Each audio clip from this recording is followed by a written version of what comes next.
கர்த்தருடைய பரிசுத்த நாமத்திற்கு ஸ்தோத்திரம் உண்டாதாக. நம்ம நேற்று ஆதியாகமம் 41வது அதிகாரத்தில் பார்த்துட்டு இருந்தோம். ஏன்னா எகிப்து தேசத்துலலாம் எல்லா தேசங்களிலையும் பஞ்சம் உண்டாயிற்று. பஞ்சம் உண்டானதுனால எகிப்து தேசத்தில் தான் ஆகாரம் இருக்குதுன்னு சொல்லி அறிந்து கானான் தேசத்தில் யாக்கோபின் குடும்பம் மற்றவர்களோடு சேர்ந்து எகிப்துக்கு ஆகாரம் வாங்க போனாங்கன்னு சொல்லி நம்ம பார்த்தோம். அங்கே போகும்போது யோசேப்பு தன்னுடைய சகோதரர்களை கண்டு கொண்டான். ஆனால் தன்னுடைய சகோதரர்கள் யோசேப்பு கண்டு கொள்ளலைன்னு சொல்லி நம்ம பார்த்தோம். அதனால் அவன் என்ன செஞ்சான், அவங்கள சோதிக்கிறதுக்காக வேண்டி நீங்கள் வேவுக்காரர் அப்படின்னு சொல்லி சொல்கிறாங்க. அப்போ இவங்க சொல்கிறாங்க, நாங்கள் வேவுக்காரர் அல்ல அப்படிங்கிறாங்க. ஆனால் போன உடனே யோசேப்பு முன்பாக நினச்சிறாங்க, தரை குப்புற விழுந்து வணங்குறாங்க. ஏற்கனவே யோசேப்பு சொப்பனம் கண்டு சொன்னது போல் என்னுடைய 11 சகோதரர்கள் எனக்கு முன்பாக வணங்குவார்கள், 11 அரிக்கட்டுகள் நிமிர்ந்து என்னுடைய அரிக்கட்டை பார்த்து நிமிர்ந்து நின்றுது அப்படின்னு சொல்லி சொன்னதுனால அவங்க நினச்சினாங்க, ஏளனமாக நினச்சாங்க. அதனால தான் அவங்க என்ன செஞ்சாங்க, குழியை தூக்கி போட்டாங்க, விட்டுறாங்க, எல்லாம் செஞ்சாங்க நம்ம சொல்லி பார்த்தோம். அதனால் இப்போ என்ன சொல்கிறாங்கன்னா, இவங்க அப்படி சொன்ன உடனே உங்கள் விழுந்து வணங்குறாங்க. அதை பார்த்தோன்னு உங்களுக்கு ஞாபகம் வந்துருச்சு. சொப்பனை ஞாபகம் வந்துருச்சு. ஞாபகம் வந்திருந்து அவன் சொல்கிறான், நீங்கள் எங்கேருந்து வந்தீங்கன்னு சொல்லி கேட்குறான். நாங்கள் தானியம் கொள்ள நாங்கள் கானா தேசத்துலேருந்து வந்தோம். நாங்கள் வந்து ஒரு தகப்பன் பிள்ளைகள், நாங்கள் 12 சகோதரர்கள். அதில் கானா தேசத்தில் இருக்கிற ஒரு தகப்பன் புத்திரர் நாங்கள் எல்லாரும் சேர்ந்து, நான் இளையவன் ஒருத்தர் நினச்சிடறான், தன் தகப்பனோடு இருக்கிறான், ஒருவன் காணாமல் போயிட்டான், அதனால் நாங்கள் 10 பேர் வந்திருக்கோம் அப்படின்னு சொல்லி நினச்சிடாங்க. சொல்கிறத நம்ம நேற்று தினத்தில் நம்ம பார்த்தோம். இப்போ அதான் அப்போ சொல்கிறோம். அப்போ நான் அதை சொன்ன உடனே இப்போ யோசேப்பு சொல்கிறான், நீங்கள் வேவுக்காரர் தான் அப்படின்னு சொல்லி சொல்கிறாங்க. அப்போ இவங்க சொல்கிறாங்க, நாங்கள் வேவுக்காரர்கள் அல்ல, நாங்கள் நிஜஸ்தர், நாங்கள் ஒரு தகப்பனுடைய பிள்ளைகள், நாங்கள் நிஜஸ்தர், நாங்கள் வேவுக்காரர்கள் அல்ல அப்படின்னு சொல்லி சொல்கிறாங்க. சொன்னோன்னே அப்போ உங்கள் இளைய சகோதரன் எங்கே வந்தால் வழியா நீங்கள் என்ன திரும்பட்டு எங்கேருந்து நீங்கள் புறப்பட மாட்டீங்கன்னு சொல்கிறார். இவன் நாங்கள் நிச்சயத்தை நாங்கள் வேவுக்காரர் அல்ல அப்படிங்கிறப்பெல்லாம் யோசேப்பு அவங்களுக்கு தெரிஞ்சு சோதிச்சு பார்க்குறான். இப்போ சோதிக்கிறான். ஆனால் அவங்க யோசேப்பு தெரியாதனால என்ன செய்கிறாங்க, சரி நம்ம தானியங்குள்ளே வந்திருக்கோம், அப்போ அவர் கேட்குறதுக்கு நம்ம பதில் சொன்னால் தான் முடியும், இல்லைன்னா தானியம் கொள்ள முடியாத. அதனால் இவங்க என்ன செய்கிறாங்க, அடிப்பணிஞ்சு அவங்க கேட்குறதுக்கெல்லாம் பதில் சொல்லிட்டு இருக்கிறாங்க. அப்போ அவங்க சொல்கிறாங்க, உங்கள் இளைய சகோதரங்க வந்தால் வழியா நீங்கள் இங்கேருந்து என்ன செய்ய மாட்டீங்க, நீங்கள் போக முடியாதுன்னு சொல்லி நான் பார்வோனுடைய ஜீவனை கொண்டு உங்களுக்கு முன்பாக நினச்சதை ஆணையிட்டு சொல்கிறேன் அப்படின்னு சொல்லி சொல்கிறாப்புல. சொல்லிட்டு சொல்கிறாரு, இதனால் நீங்கள் சோதிக்கப்படுவீர்கள்னு சொல்லிட்டார். இதனாலே நீங்கள் சோதிக்கப்படுவீர்கள் என்ன சொல்லிட்டு அவங்க தன்னுடைய சகோதரர்கள் எவ்வளோ கஷ்டப்படுத்தினாங்க, வேறப்படுத்தினா அது அவனுக்கு தானே தெரியும். அதனால அவன் என்ன சொல்கிறான், இப்போ தன்னுடைய சகோதரர்கள் என்ன செய்றான், இப்போ அவங்க எப்படி இருக்கிறாங்கன்னு சொல்லி சோதித்து பார்க்குறான். அதனால் இதனாலே நீங்கள் உங்களுடைய இளைய சகோதரன் இங்கே வந்தால் வழியா நீங்கள் என்ன செய்ய மாட்டீங்க, இந்த இடத்த விட்டு நீங்கள் புறப்பட மாட்டீங்கன்னு சொல்லி நான் பார்வோனுடைய ஜீவனை கொண்டு சொல்கிறேன்னு சொல்லிட்டு சொல்கிறாரு. நீங்கள் இதனால் சோதிக்கப்படுவீர்கள், உங்கள் சகோதரனை அழைத்து வரும்படி உங்களை ஒருவனை நீங்கள் நினச்சிங்க அனுப்புங்கிறார். சோதிக்கப்படுவீர்கள்னு சொல்கிறாரு. அதனால் உங்களுக்கு அது ஒன்றும் தெரியல. அவன் சொல்கிற அர்த்தம் உங்களுக்கு புரியலை. இப்போ சகோதரன் உங்களுக்கு உங்கள் சகோதரனை அழைத்து வரும்படி உங்களை ஒருவனை நினச்சிங்க அனுப்புங்க. அனுப்பி அவனை நினச்சி இங்கே கூட்டிகிட்டு வாங்க. நீங்கள் சொல்கிறது உண்மையாக பொய்யான்னு சொல்லி என்ன செய்வேன், உங்களோட வார்த்தையினால் நான் கண்டுபிடிச்சிக்கிடுவேன் அப்படின்னு சொல்லி சொல்கிறேன். அதனால் ஒருவனை அனுப்பிட்டு அவன் வந்து சகோதரனை கூட்டிகிட்டு வர அன்றைக்கி நீங்கள் மற்ற எல்லோரும் நீங்கள் என்ன செய்யுங்க, நீங்கள் எல்லோரும் காவலில் இருக்கணும், நீங்கள் வேவுக்காரர் தான், வேவு பார்க்க தான் நீங்கள் தேசத்தை வந்திருக்கீங்க அப்படின்னு சொல்லி பார்வோனுடைய ஜீவனை கொண்டு நான் உங்களுக்கு சொல்லுறேன்னு சொல்லிட்டு திரும்பவும் என்ன சொல்கிறாரு, பார்வோனுடைய ஜீவனை கொண்டு நான் சொல்கிறேன்னு சொல்லி யோசிப்பு சொல்கிறாப்புல. அப்போ இவங்க உடனே சொல்கிறாங்க, இவங்க சொல்கிறாங்க, அவர் உடனே அப்படி சொல்லிட்டு என்ன சொல்கிறாரு, நீங்கள் உங்களை ஒருவன் போய் அவனை அழைச்சிட்டு வாங்கன்னு சொல்கிறாங்க. அதனால் நீங்கள் சோதிக்கப்படுவீங்கன்னு சொல்லியாச்சு. அதன்படியாக இப்போ என்ன சொல்கிறாரு, ஒருவனும் போய் அழைக்க போகிறதுக்கு என்ன செய்யலை, விருப்பம் இல்லை. ஏன்னா அப்பா விட மாட்டாருன்னு தெரியும். அதனால் யாருமே போகாதனால இப்போ யோசிப்பு என்ன செஞ்சுட்டான், எல்லாரையும் சேர்த்து என்ன செய்யறான், 3 நாள் என்ன செய்யறான், காவலில் வச்சுட்டான். 3 நாள் இப்போ அடைச்சி வச்சாச்சு இவங்களை. 3ஆம் நாளில் யோசிப்பு நோக்கி சொல்கிறான், நான் தேவனுக்கு பயப்படுறவன், அதனால் நீங்கள் உயிரோடு இருக்கும்படிக்கு நீங்கள் என்ன செய்யுங்க, ஒன்று செய்யுங்க அப்படிங்கிறார். ஏன்னா இவனை காவலை கொண்டு போட்டாங்கல்ல, அதனால் இப்போ அவன் என்ன செஞ்சுட்டான், இவங்கெல்லாம் காவலை தூக்கி வச்சுட்டாங்க. வச்சுட்டு நான் கர்த்தருக்கு பயப்படுறவன்னு சொல்லிட்டு இங்கே என்ன செய்யுங்க, 3ஆம் நாளில் யோசேப்பு சொல்ல, கர்த்தருக்கு பயப்படுறவன் நீங்கள் வந்து உயிரோடு இருக்கும்படிக்கு நீங்கள் ஒன்று செய்யுங்க அப்படின்னு சொல்லி சொல்கிறார். நீங்கள் நிர்ஜஸ்தர் ஆனால் சகோதரர் உங்கள் ஒருவன் என்ன செய்யிட்டு காவற்கூடத்தில் கட்டு உண்டு இருக்கட்டும், மற்றவர்கள் புறப்பட்டு பஞ்சத்தினால் வருந்துகிற உங்கள் குடும்பங்களுக்கு தானியம் கொண்டு போய் கொடுத்துட்டு உங்கள் இளைய சகோதரன் என்ன செய்யுங்க, என்னிடத்துல அழைத்து கொண்டு வாருங்க, அப்போ தான் உங்கள் வார்த்தை மையின்னு சொல்லி விளங்கும், நீங்கள் சாக மாட்டீங்க அப்படின்னு சொல்லி சொல்கிறான். முதலாவது சொன்னால் ஒருவர் பையை அழைச்சிட்டு வாங்கன்னு சொல்லி சொன்னான். ஒருவர் போய் அழைச்சிட்டு வாங்கினோன்னே யாருமே போகிறதுக்கு தயாராக இல்லாதனால இப்போ 3 நாள் அடைச்சி வச்சுட்டு அடுத்தல இப்போ என்ன செய்றாங்கன்னா ஒருவரை அடைச்சி வச்சுட்டு நீங்கள் எல்லாரும் போயிட்டு வாங்க, பஞ்சத்தில் வந்து குடும்பம் தானியத்தை கொண்டு போங்க அப்படின்னு சொல்கிறாங்க. நீங்கள் சாக மாட்டீங்க அப்படின்னு சொல்லிட்டான் தைரியமா. ஏன்னா அவங்க கொண்டு விடான்னு சொல்லி தானே அவங்க பயந்துட்டு இருக்கிறாங்க. அதனால அவங்க சொல்றாங்க நீங்கள் சாக மாட்டீங்கன்னு சொல்லிட்டு உங்கள் சகோதரன் நீங்கள் அழைத்து கொண்டு வாருங்க, அப்போ தான் மெயின்னு சொன்ன உடனே இப்போ இவங்க அவங்களே ஒருவருக்கு ஒருவர் பேசுகிறாங்க. நம்முடைய சகோதரனுக்கு நாம் செய்த துரோகம் நம்ம மேல் என்ன செஞ்சுட்டு வந்துடுச்சு. அவன் வந்து நம்மளை கெஞ்சி கேட்டான். கெஞ்சி கேட்கும்போது நம்ம நினச்சோம் அவனோட மன வியாகுலத்தை நம்ம கண்டோம், அவனுக்கு நம்ம செவி கொடுக்கல. அதனால் அவனுக்கு நம்ம செய்த துரோகம் இப்போ நமக்கு வந்து இந்த ஆபத்து வந்து நமக்கு வந்து முடிஞ்சிருக்கு அப்படின்னு சொல்லி ஒருவர் என்ன செய்கிறாங்க, பேசி கொண்டிருக்கிறாங்க. அப்போ ரூபன் சொல்கிறான், அவர்களை பார்த்து சொல்கிறான், நான் இளைஞனுக்கு விரோதமாக நீங்கள் அப்படி பாவம் செய்யாதுங்கன்னு சொல்லி நான் உங்களுக்கு சொன்னேன், நீங்கள் யாருமே என்ன செஞ்சு மாட்டிட்டீங்க, என் சொல்ல கேட்க மாட்டேன்ட்டீங்க, இப்பொழுது அவன் ரத்தப்பள்ளி நம்மிடத்தில் இருந்தது வாங்கப்படுது அப்படின்னு சொல்லி ரூபன் சொல்கிறான். அப்படி சொன்ன உடனே இப்போ இதெல்லாம் யார் யோசேப்பு கேட்டு கொண்டிருக்கிறான். யோசேப்பு அவங்களோட சகோதரர்கள் தானே, அதனால் வந்து கேட்டு கொண்டிருக்கிறான். ஆனால் யோசேப்பு வந்து துபாசியை கொண்டு அவங்க முன்னால் பேசி கொண்டு இருக்கிறதுனால இவங்க வந்து யோசேப்புன்னு சொல்லி அறியலை. ஏன்னா அவன் வந்து வித்தியாசமாக இருக்கிறான். இப்போ வந்து ராஜா அரண்மனையிலலாம் இருக்க அதிகாரியாக இருக்கிறதுனால வித்தியாசமாக இருக்கிறதுனால இவங்களால என்ன செய்யலை, யோசேப்பை கண்டுகொள்ளவும் முடியலை. ரெண்டாவது வந்து அவன் பேசுனதும் துபாசியை கொண்டு பேசுறதுனால அவங்க வந்து எகிப்தியர்கள், இவன் வந்து எபிரேயர்கள். அதனால் தன்னுடைய சகோதரன் சொல்லி இவங்க என்ன செய்யலை, கண்டுகொள்ளவும் இல்லை. அதனால் இவங்க பேசுகிறது அவனுக்கு புரியாது அப்படின்னு சொல்லிட்டு இவங்க என்ன செய்கிறாங்க, ஒருவருக்கு ஒருவர் பேசி கொண்டிருக்கிறாங்க. ஆனால் யோசேப்பு தன்னுடைய சகோதரர்கள் பேசின வார்த்தைகள் அவனுக்கு புரிஞ்சதுனால என்ன செய்கிறான், அவன் எப்ரேயன் தானே, அதனால் அவங்க பேசின பயிற்சிகள் அவனுக்கு புரிஞ்சதுனால அவன் என்ன செய்கிறான் அப்படின்னா அவனுக்கு கஷ்டமாயிட்டு இப்போ தான் என்ன செய்கிறான், அழ ஆரம்பிச்சிட்டான். அழனா அவங்க முன்னால் அழலை, அவர்கள் முன்னால் நம்ம அழக்கூடாதுன்னு சொல்லிட்டு அவர்களை விட்டு என்ன செய்கிறான், வீட்டுக்குள்ளே போய் என்ன செய்கிறான், தனியாக உட்காந்து என்ன செய்கிறான், அழுதான். நம்முடைய சகோதரர்கள் நமக்கு இப்படிலாம் பண்ணினாங்க, இப்போ அவங்களே உணர்றாங்க அப்படின்னு சொல்லிட்டு அதை என்ன செய்கிறான், கண்டுகொண்டு என்ன செய்கிறான், வீட்டுக்குள்ளே போய் அழுதுட்டு திரும்ப என்ன செய்கிறான், திரும்ப அவங்களோட வாரான், அவர்களோட பேசிட்டு அவர்கள் முன்பாக என்ன செய்கிறான், சிமியோனை பிடிக்கிறான். சிமியோனை பிடித்து என்ன செய்கிறான்னா அவர்கள் கண்களுக்கு முன்பாக கட்டுறான். சிமியோன் யாருன்னா அவர் பெரியம்மா பையன்தான், நம்ம லேயாளுடைய பிள்ளை. ரூபன் சிமியோன் ரெண்டாவது உள்ள பையன். ரூபனுக்கு அடுத்தால சிமியோன், அடுத்தால லேவி, அடுத்தால யுதான்னு சொல்லி பார்த்தோம். அடுத்தால பணிவிடைக்காரங்களுக்கு ரெண்டு பிள்ளைகள்.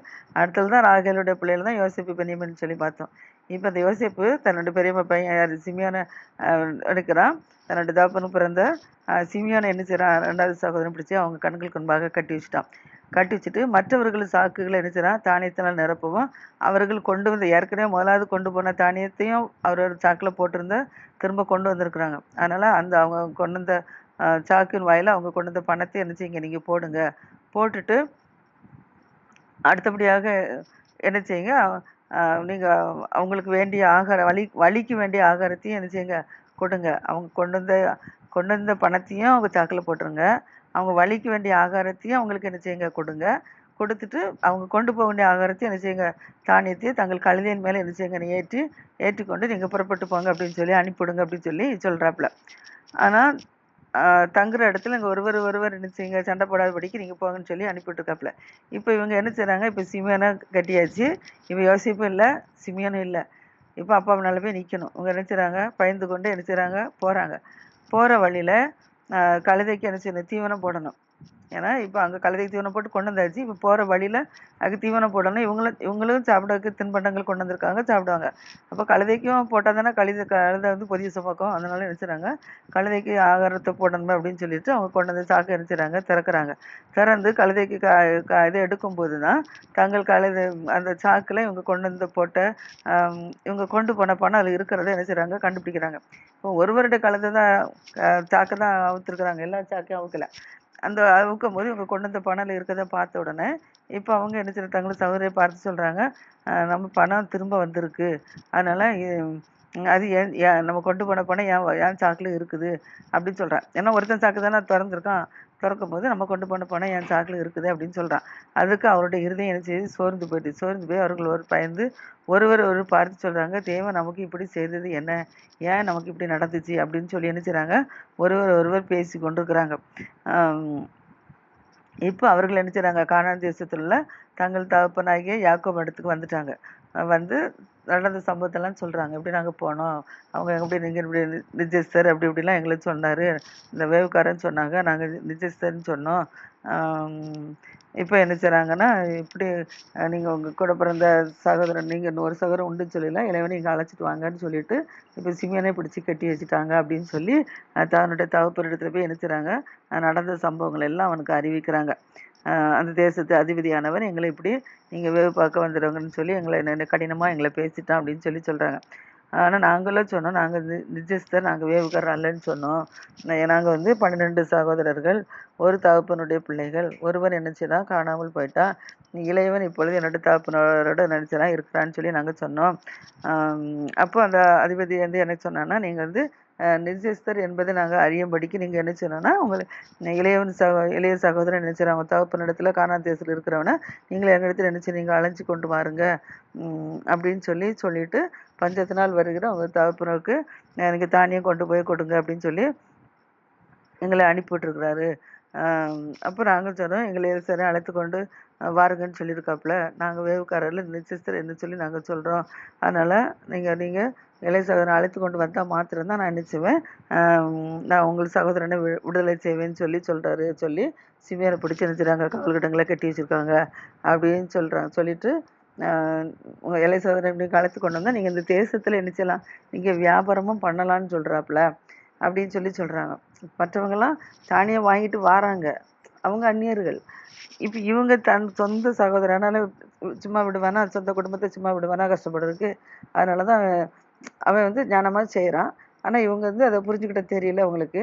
இவங்க யாரோலாம் நினச்சிட்டாங்க, அதனால அவங்களுக்கு புரிஞ்சுக்கிட்ட தெரியாதபடிக்கு இருந்தனால அவங்க என்ன சொல்கிறாங்க, இப்படி சொல்கிறாங்க, நீங்கள் வந்து உங்களுக்கு சகோதரனை விடுதலை செய்வேன், நீங்கள் இந்த தேசத்தில் வந்து நீங்கள் வியாபாரம் பண்ணலான்லாம் சொல்கிறாரு அப்படின்னு சொல்கிறாங்க.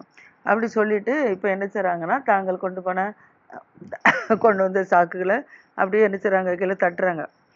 எனக்கு சாப்பாட்டுக்கு ஆகாரம் வேணும்ல, அதனால் கொண்டு வந்த ஆகாரங்கள்லாம் என்ன செய்கிறாங்க, கீழே தட்டுறாங்க. தட்டும்போது ஒவ்வொருவரும் தட்டும்போது அவரவர் கொண்டு போன சாக்கில் அவனவன் சாக்கில் அவனவன் கொண்டு போன பண முடிப்பு எல்லாம் இருந்தது அந்த சாக்குள்ளே இருக்குது. அப்போ அதை கண்டு அவங்களும் அவங்க தகப்பனும் பயப்படுறாங்க. முதலாவது வழியில் கழுதைக்கு தீவனம் போட்டுன்னு சொல்லி ஒருவன் தான் சாக்கை திறந்தாரு. அதில் தான் கொண்டு போன பணம் இருக்கிறத பார்த்து பயந்துட்டு இருந்தான். நான் கொண்டு போன பணம் என் சாக்கில் இருக்குதுன்னு சொல்லி அவன் பயந்துட்டு இருந்தான். இப்போ எல்லாரும் சாக்கையும் தட்டும்போது எல்லார் சாக்கிலையும் அவங்க கொண்டு போன பணம் திரும்ப வந்துச்சு. பார்க்குறாங்க. பார்த்தோன்னே எல்லாருக்கும் பயம் உண்டாயிற்று. இது என்ன நடக்கும்? ஏன்னா ஏற்கனவே சிமினையும் பிடிச்சி வச்சுருக்குறாங்க, இப்பவும் இப்படி பணமும் நம்ம சாக்கில் கிடக்கு, இப்போ நமக்கு என்ன ஆக போதோ அப்படின்னு சொல்லிட்டு இவங்க நினைச்சுறாங்க, ஒருவருக்கு பயந்துட்டு இருக்கிறாங்க. தகப்பனும் பயந்துட்டு இருக்கிறாங்க. இப்போ அவர் தகப்பன் சொல்கிறாரு, அவர்களுக்கு சொல்கிறாரு, நீங்கள் என்னை பிள்ளையற்ற ஆக்குறீங்க அப்படின்னு சொல்கிறாரு. ஏன் அப்படின்னா, யோசேப்பையும் நீங்கள் என்ன செஞ்சிட்டீங்க, இல்லை இல்லாத போயிட்டு ஆக்கிட்டீங்க.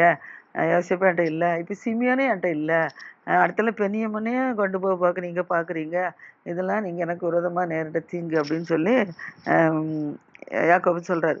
சொன்னோன்னே அதுக்கு ரூபன் சொல்கிறான், ரூபன் தானே மூத்தவன் தானே பொறுப்பெடுப்பான். ரூபன் சொல்கிறான், தன் தாப்பனை பார்த்து சொல்கிறான், அவனை என் கையில் நீங்கள் ஒப்பியும், நான் அவனை என்ன செய்வேன், திரும்ப நான் இடத்துல என்ன செய்வேன், நான் கொண்டு வருவேன்.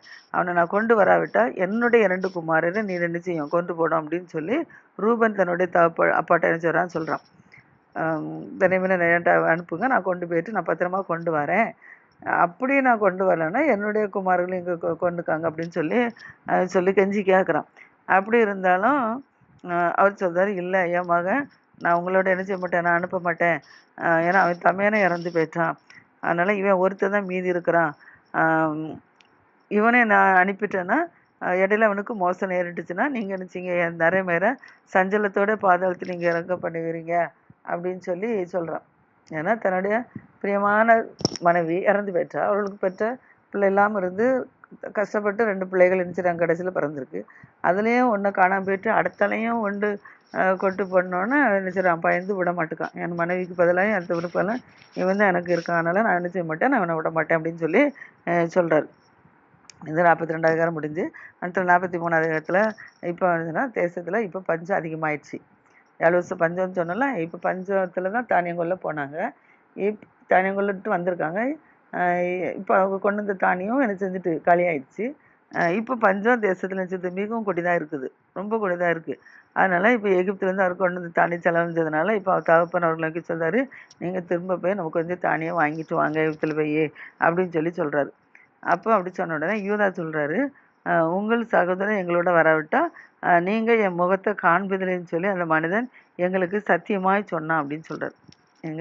உன்னுடைய சகோதரன் எங்கள்கிட்ட வரல அப்படின்னா என்னுடைய முகத்தை நீங்கள் காண மாட்டீங்கன்னு சொல்லி அவன் எங்களுக்கு சத்தியமாக சொன்னானே அப்படின்னு சொல்லி சொல்கிறான். அதனால் எங்கள் சகோதரனை எங்களோட கூட நீர் அனுப்புனா மட்டும்தான் நாங்கள் போய் தானியம் வாங்கி கொண்டு வர முடியும். நீங்கள் எங்களோட அனுப்பலை அப்படின்னா நாங்கள் தானியம் வாங்கிட்டு வர முடியாது. ஏன்னா அந்த மனுஷன் முகத்தை காண்பதில்லைன்னு சொல்லி எங்களை அனுப்பியிருக்கிறாரு. அதனால் எங்களை சகோதரன் அனுப்பினால் மாத்திரம் தான் நாங்கள் என்ன செய்வோம், தானியம் கூட நாங்கள் போவோம், இல்லை போக மாட்டோம் அப்படின்னு சொல்லி ஏதாவது சொல்கிறாரு. அதுக்கு இஸ்ரவேல் சொல்கிறாப்புல, இஸ்ரவேல்னா யாக்கோபுன்ற இஸ்ரவேல். அப்போ இஸ்ரவேல் சொல்கிறாரு, உங்களுக்கு இன்னும் ஒரு சகோதரர் உண்டுன்னு சொல்லி நீங்கள் அந்த மனுஷனுக்கு ஏன் சொன்னீங்க, சொல்லி எனக்கு ஏன் நீங்கள் துன்பத்தை வருவிச்சிங்க அப்படின்னு சொல்லி சொல்கிறாங்க. அதுக்கு அவங்க சொல்கிறாங்க, அந்த மனிதன் உங்கள் தகப்பன் இன்னும் உயிரோடு இருக்கிறாரான்னு கேட்டாருங்க. உங்களுக்கு இன்னும் ஒரு சகோதரன் உண்டான்னு சொல்லி எங்களையும் நம்ம கூட வம்சங்களை எல்லாத்தையும் அவர் நினைச்சாரு விவரமாக விசாரிக்கிறாரு. அப்போ அவர் விவரமாக விசாரிக்கும் போது அவர் கேட்ட கேள்விக்கு நாங்கள் பதில் சொல்லணும்ல, அதனால் கேட்ட கேள்விக்கு நாங்கள் தக்கப்படி உள்ளபடி நாங்கள் பதில் சொன்னோம் அப்படின்னு சொல்லிட்டு சொல்கிறாரு, உங்கள் சகோதரன்னு நீங்கள் நினச்சிங்க நீங்கள் கொண்டு வாங்கன்னு அவன் சொல்லுவாருன்னே நாங்கள் எதிர்பார்த்தோம். நாங்கள் உண்மையை சொன்னோம். அவர் கேட்டதுக்கு அவர் உங்கள் வயதன் தாப்புன்னு உயிரோடு இருக்கிறாரா இன்னொரு சகோதரன் உண்டான்னு கேட்கும்போது நாங்கள் சொன்னோம். ஆனால் இப்படி கூட்டிகிட்டு வருவாங்கன்னு சொல்லி எங்களுக்கு சொல்லுவான்னு சொல்லி நாங்கள் அறிஞ்சிருந்தோமா அப்படின்னு சொல்லி சொல்கிறாங்க. அப்போ யூதா அப்படி சொல்கிறான். அப்படி சொன்னோடனே யூதா சொல்கிறான், திரும்பவும் தன் தகப்பன் நோக்கி சொல்கிறேன், இஸ்ரவேல் நோக்கி, நீரும் நாங்களும் எங்கள் குழந்தைகளும் சாகாமல் உயிரோடு இருக்க முடியும். நீரும் நாங்களும் எங்கள் குழந்தைகளும் சாகாமல் உயிரோடு இருக்க முடியும். நாங்கள் புறப்பட்டு போகிறோம். பிள்ளையாண்டாரை மட்டும் நினச்சிடும் என்னுடைய அனுப்போம். அவனுக்கு நான் நினச்சதேன் நான் உத்தரவாதம் பண்ணேன். அவனை என்னிடத்துல என்ன செய்ய நீ கேளும். நான் அவனை இடத்துல கொண்டு வந்து உனக்கு முன்பாக என்ன செய்கிறேன், நான் நிறுத்தாமல் போனால் என்னால் நான் நினச்சிட அந்த குற்றம் என் மேல் சுமரும் அப்படின்னு சொல்கிறான். அதனால் நாங்கள் தாமதித்திருந்தோமானால் இதற்குள்ளே நாங்கள் நினச்சி 2ஆம் தடவை போய் பொருள் வாங்கிட்டு நாங்கள் வந்திருப்போமே அப்படின்னு சொல்லி இப்போ யூதா தன்னுடைய தகப்பனோட நினச்சி தான் போராடுறான்.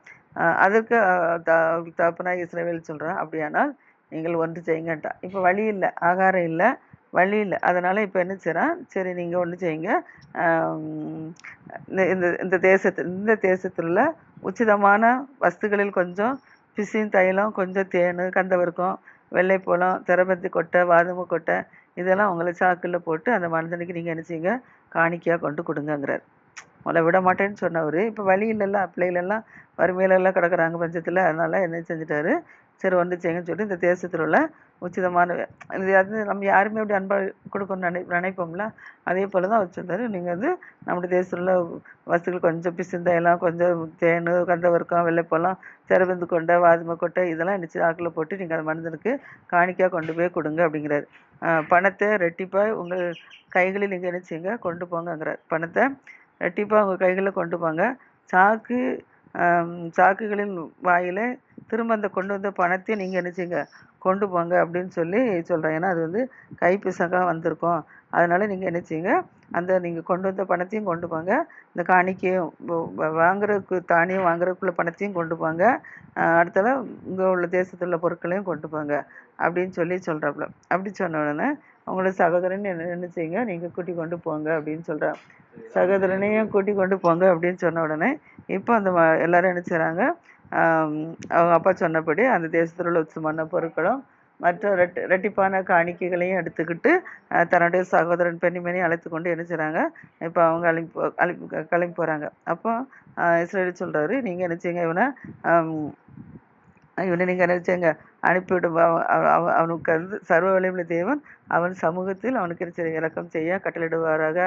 அவன் வர்ற வரைக்கும் நானும் என்ன செய்வேன், அவர் பிள்ளையற்றவனை போல் நான் இருப்பேன் அப்படின்னு சொல்லி அனுப்பி விட்றான். அப்படி அனுப்பிவிட்டோன்னே இப்போ அவங்க என்ன செய்றாங்க, காணிக்கை இதெல்லாம் எடுத்துகிட்டு என்ன செய்கிறாங்க, யோசேப்பையும் கூட்டிக்கிட்டு எகிப்துக்கு என்ன செய்கிறாங்க, திரும்ப போயிட்டுருக்குறாங்க. போய் நேரா என்ன செய்றாங்க, பார்வோன் சமூகத்துல போய் இப்ப எல்லாரும் என்ன செய்றாங்க நிக்கிறாங்க. தாங்கள் கொண்டு போன காணிக்கை, அந்த பொருள் வாங்குறதுக்குள்ளது, அவங்க திரும்ப கொண்டு வந்த பணங்கள், அதான் இரட்டிப்பான பணம். அடுத்ததுல மிச்சமான பொருட்கள் எல்லாம் கொண்டுகிட்டு, இளைய சகோதரன் தன்னுடைய சகோதரனையும் கூட்டிக் கொண்டு என்ன செய்றாங்க, யோசேப்பு முன்பாக போய் நிக்கிறாங்க. நின்னோனே, இப்ப பென்யமீன் அவர்களோட கூட வந்திருக்கிறத யோசேப்பு என்ன செஞ்சுட்டான், கண்டுட்டான். யோசேப்ப கண்டுட்டு என்ன செய்றான், தன் விசாரணைக்காரனை நோக்கி சொல்றான், நீ இந்த மனிதரை வீட்டுக்கு அழைத்து கொண்டு போ. இந்த மனிதரை வீட்டுக்கு அழைத்து கொண்டு போய் சாப்பாட்டுக்கு வேண்டியதெல்லாம் அடித்து ஆயத்தம் பண்ணு. மத்தியானத்துல இந்த மனிதர்கள் என்னோட என்ன செய்வாங்க, சாப்பிடுவாங்கன்னு சொல்றான். ஏன்னா தன்னுடைய சகோதர குடும்பங்கள் எல்லாம் வந்திருக்கு. அவங்கள எப்படி அடுத்தவங்களோட சாப்பிட விட முடியுமா? அதனால இவன் என்ன செய்றான், முதல்ல சோதித்து பார்த்தான். இப்போ என்ன செய்றான், இவங்களை எல்லாத்தையும் என்ன செய்ற, நம்ம வீட்டுக்கு என்னுடைய வீட்டுக்கு கொண்டு அழைச்சிட்டு போய் அவங்களுக்கு வேண்டிய ஆகாரங்களை என்ன செய்ய ரெடி ஆயத்த எல்லாத்தையும் அடிக்கட்டில அடித்து ஆயத்தம் பண்ணி சாப்பாடு இன்னைக்கு இவங்க மத்தியானம் என்னோட சாப்பிடுவாங்க அப்படின்னு சொல்றாங்க. அப்போ யோசேப்பு இப்படி சொன்னபடியே அந்த வீட்டு விசாரக்காரன் என்ன செய்றான். இப்போ யோசேப்பு வீட்டுக்காரன் இப்போ அவங்களெல்லாம் என்ன செய்றான், யோசேப்பு வீட்டுக்கு அழைத்து கொண்டு போறான். அழைத்து கொண்டு போயிட்டு இப்போ வீட்டுக்கு அழைத்து கொண்டு போன உடனே இப்போ இவங்க என்ன செய்றாங்க, பயப்படுறாங்க. நம்ம சாக்கில் நம்முடைய பணம் கிடந்ததுனால நம்மளை என்ன செய்றாங்க, குற்றம் கண்டுபிடிக்கு நம்மளை சிறை பிடிச்சி போடுறது தான் நம்மளை வீட்டுக்குள்ளே கொண்டு போகிறாங்க அப்படின்னு சொல்லி என்ன செய்கிறாங்க, இவங்க பயப்படுறாங்க. பயந்து என்ன செய்கிறாங்க, ஏசப்ப வீட்டு ஒரு சில காரனை நோக்கி சொல்கிறாங்க, என்ன சொல்கிறாங்கன்னு சொல்லி நாளைக்கு கர்த்தர் ஆச்சரியப்படுறாங்க.